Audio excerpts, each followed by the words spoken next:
Imagine the country you live in being hit by less and less fertile soil, making crop growing increasingly difficult. Sandstorm conditions prevail in the Indian capital, and now there are fears of early desertification of the region. Desertification and erosion are both concerns. Soil is the habitat upon which zillions of lives thrive. Because of that thriving life, everything grows. We eat food, other animals grow, everything happens because soil is rich.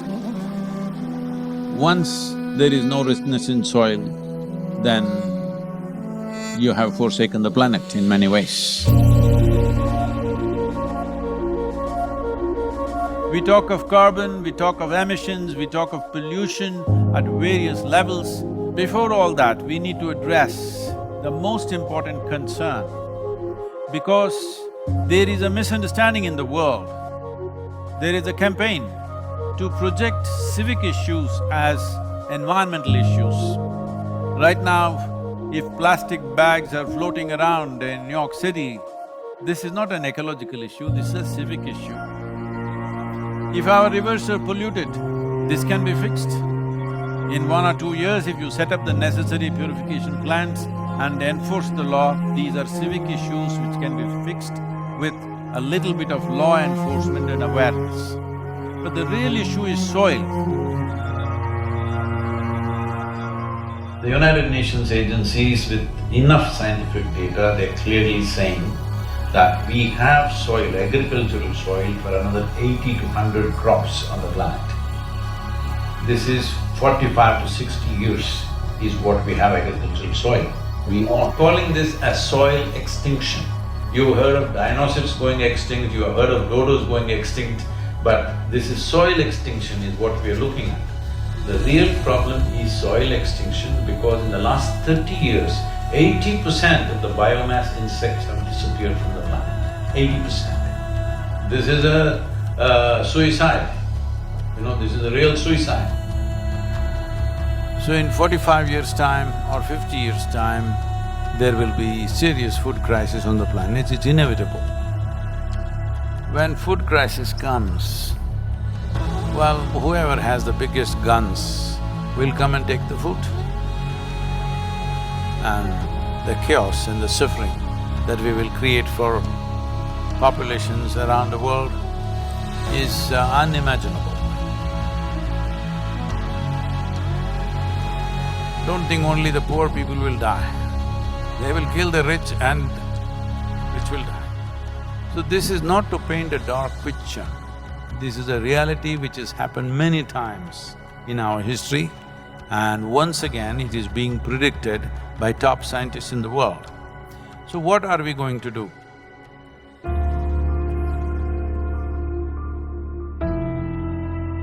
Why is soil going away? Where is it going away?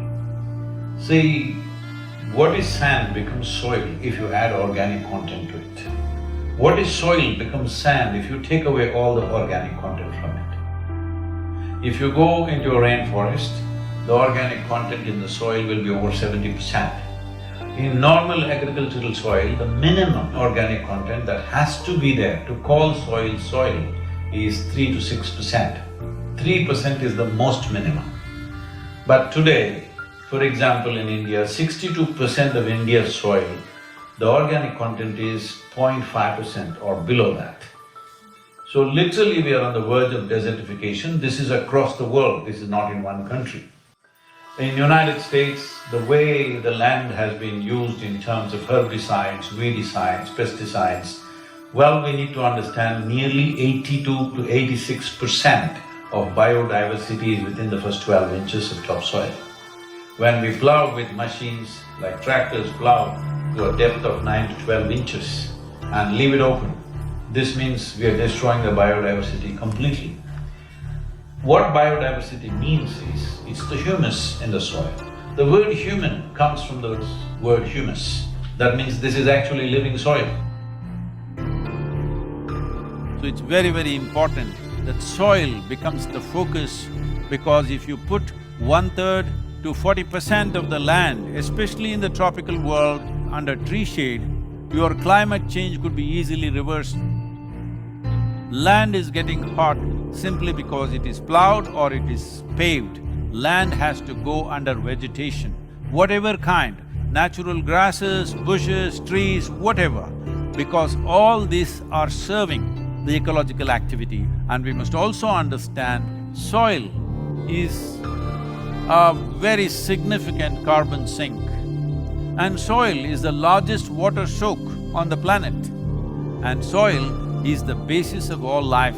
This 36 to 39 inches of topsoil on average around the planet is the basis of 87% of life on this planet.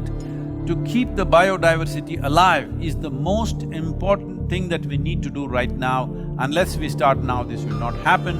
As a part of this, we are unfolding a movement called Conscious Planet to bring maximum number of people. Right now, it looks like climate change, ecology, all these are playground for the rich and elite.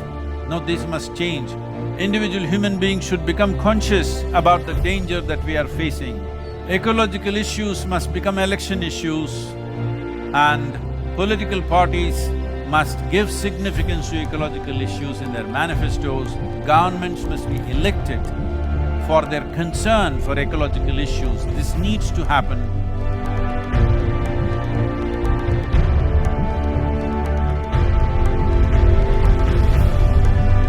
So we are seeing how to bring about a policy recommendation for 192 countries.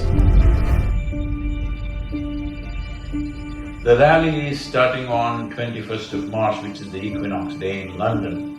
And from London, it's a single lone motorcycle riding through 24 countries, 30,000 kilometers, reaching the Kaveri Basin where we are on ground working in a river basin which is 83,000 square kilometers, and 5.2 million farmers work here.